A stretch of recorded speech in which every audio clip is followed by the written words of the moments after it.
Okay, isang mapagpalang araw mga kateknisyan, mga ka-DIY, mga master. Meron po tayo ditong repair na LED TV. Ito po ay Samsung, nasa 32 inch po ito. So testing natin para malaman natin kung anong issue nito. Ito, saksak natin.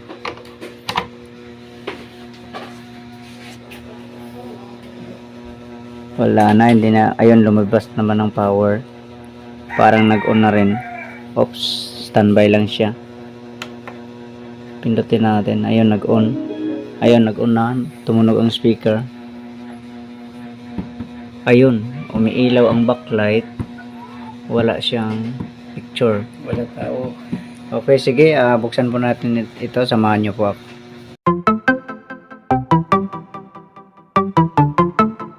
Okay, ito. Nabuksan na natin. So, ito yung may sinabi yung may-ari na nabuksan niya ito dati. Kaya, meron siyang ginaya sa YouTube. So, ang ginawa pala niya ay nag-tip siya dito banda sa ribbon na to. So, pag dito kasi alam naman natin na hindi pwede. Dapat ay hiwalay ang tikon. So, ito kasi built-in ang tikon sa panel. So, ang gin-block niya ay ang supply mismo para sa panel. So, kaya hindi siya gumana. So, ang sabi niya, bago niya binuksan ay meron siyang guhit. Tapos walang tao. May sound. Tapos may umiilaw. Ibig sabihin okay ang backlight. So, ngayon, tatanggalin natin yan ng kanyang nilagay na tape. Tapos, saksak natin uli at saka tingnan kung ano talaga ang original na trouble. Okay, ito. So, natanggal na natin ang kanyang nilagay na tape. So, testing na natin. Saksak na natin to ulit para mas malaman natin makita natin ang original na trouble. So ayun, nag-on siya, tapos ayan, merong missing na voltahe. Ayan. So white screen siya. So sana may side cup pa ito para kung pwede pa natin kasi open ang nito. Malamang kung hindi BGL ay BGH ito. So, sige, buksan natin yung panel at saka check natin mamaya dito kung normal ang DC-DC sa top board. Ito, bali tinanggal muna natin ang kanyang frame para ma-check natin dito ang kanyang DC-DC voltage. So, saksak muna natin. Hanapin natin ito ABDT.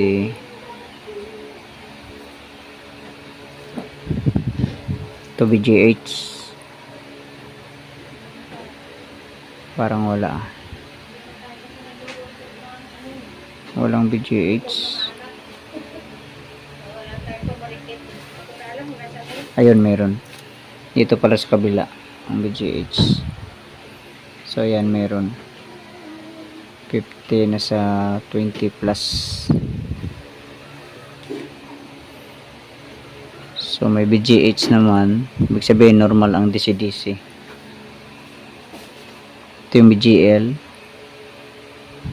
Ayan. Click ka rin natin.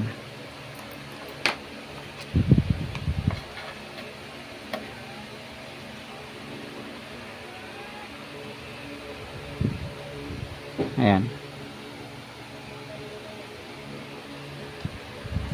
So, dito tayo mag-troubleshoot sa kanyang sa kanyang side cup. Search natin ang kanyang number. Tapos hanapin natin ang BGH or BGL. Palagay ko BGH ito. So, sana ay maano pa natin, mabuhay pa. Sige, i-search ko muna ang kanyang number. Okay, ito bale yung number nito ay dito lang banda sa gilid. Dito lang banda. Hindi natin masyadong makita sa camera kasi nga masyadong maliit. Kaya sinulat ko siya dito. Ayan. Yan po ang kanyang number, RM76153FJ-0AI. So yan po ang kanyang number, ni-research natin, tapos ang tinarget natin dito ay BGH at saka BGL. So ito yung ano, itong banda na to ang number 1 sa data sheet niya. So ito yung BGH, ito namang isa na to, ito yung BGL. So i-check natin ngayon, saksak natin, i-check natin kung meron siyang supply ang dalawa na yan. Okay, so saksak natin. Ayan. Tapos mag-una yan, tinanggal natin yung speaker kaya wala tayong marinig na tunog, pero ayan na yung picture. So check natin muna yung BGL itong sa ilalim banda. Ayan, so meron siya negative, merong lumalabas na negative. Ayan o. So baliktarin natin yung ano, ang test prod para maging positive ang palo. Ito yung BGL. So meron siya nasa 5 volts. Ayan. Dito naman tayo sa BGH. Dapat may lalabas na more or less 30 volts. So dito tayo sa taas sa BGH. Ayun, negative ang lumalabas. Negative ang lumalabas. So dalawa lang ang dahilan nito. Maaring grounded siya or di kaya'y open. So ngayon, ang gagawin natin, bale mag-jump tayo dito sa kuha tayo ng supply dito sa BGH, tapos itap natin dito para magkaroon siya. Okay, ito bale naglagay na tayo ng connection doon sa BGH, itong maliit na magnet wire. Ayan, so ito yung itatap natin doon. Bale saksak muna natin. Ayan. Tapos itong lang.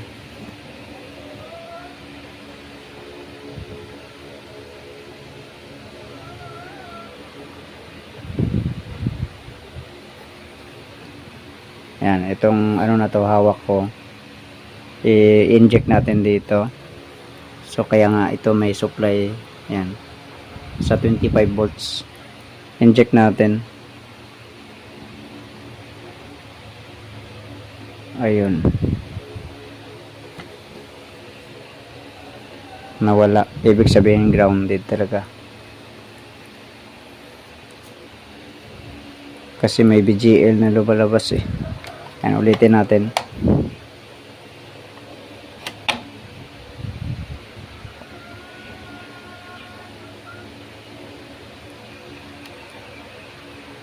Ayan, BGL kasi ang lumalabas. So malamang may ano talaga, may grounded. Tingnan natin dito.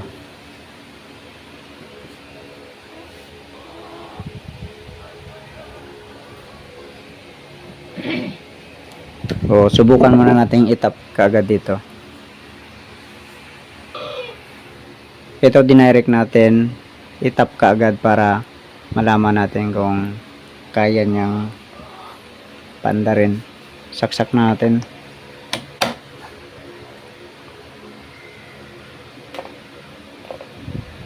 Ayun, wala. Hindi talaga. Di andar ang DC-DC. Ayun, walang supply. Ibig sabihin grounded talaga ang panel.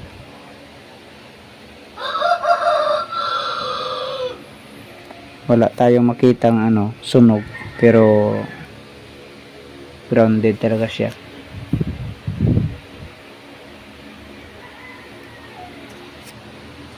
Okay, ito na. So dahil hindi na talaga maayos dahil nga grounded yung panel, pag i-inject natin doon ay nagpo-protect or mamamatay ang DC-DC.